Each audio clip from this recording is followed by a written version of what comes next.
আপনি কি জানেন, রাস্তা দিয়ে যাওয়ার সময় কবর দেখলে নবীজি সাল্লাল্লাহু আলাইহি ওয়াসাল্লাম একটি বিশেষ দোয়া পড়তেন।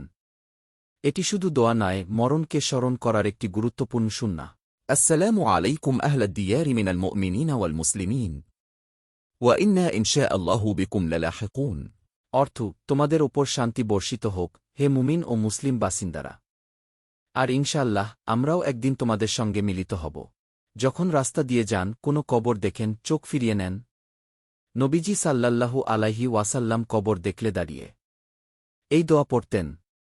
তার দোয়া আমাদের শিক্ষা দেয়, মৃত্যুকে স্মরণ করো, কারণ আমাদের ঠিকানা সেখানেই।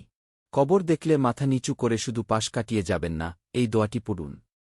সুন্নাহ পালন হবে, মৃতদের জন্য দোয়া হবে, আর আপনিও স্মরণ করবেন নিজের পরিণতি। Like, comment, share, subscribe. All of it alone.